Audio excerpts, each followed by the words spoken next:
င်္ဂလာပါတဲ့ကိုမွေးတယ်မင်္ဂလာပါဗျာ2005ဘူးရတယ်150ဘူးရလိုက်တယ်မင်္ဂလာပါကိုရှင်မွေးတယ်မင်္ဂလာပါမင်္ဂလာပါဆရာတဲ့မင်္ဂလာပါ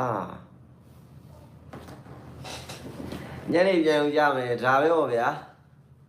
9000ဘူးရတယ်မောင်လေးတဲ့ညနေကိုပေါင်နှန်းလေးပြီးမယ်မလားညနေပေါင်နှန်းလေးပြီးမှာပေါ့နော်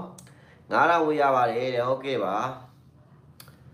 တရားဦးရတယ်တဲ့အဖွဲ့ဝင်ပါတဲ့1300လောက်ပေါက်တယ်တဲ့အပေါက်တော့နည်းနေတယ်ဟုတ်ကဲ့ပါဗျာဘလောက်ပေါက်ပါဗျာနော်1300လောက်ပေါက်တော့နည်းတယ်ဆိုတော့ဘယ်လိုပြောရမလဲအဖွဲ့ဝင်ပါတဲ့9000လောက်ပေါက်တယ်တဲ့ဟုတ်ကဲ့ပါ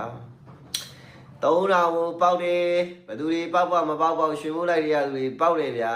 2800ဝေးရတယ်ဒါပဲညနေကိုသွားမယ်နော်ညနေကိုကနန်းလေး3ဝက်ပဲဆုပ်ပေးမယ်နော်အားလုံးပဲကန်ဆန်းကျင်တဲ့မျိုးတွေရောချိုးကျင်တဲ့မျိုးတွေရောအားလုံးပဲချိုးပါ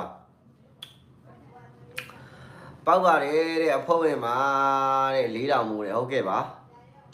အဲ့မှာမနေ့ကတော့အဖို့ဝင်တွေကိုဦးစားပေးပါအဖို့ဝင်တွေကိုပေါက်အောင်လုပ်ပေးပါဆိုတဲ့အကူကြီးလုပ်ပေးလိုက်ပြီနော်အဲ့မှာကနန်းလေး3ခွက်နဲ့လုပ်ပေးသွားတာနော်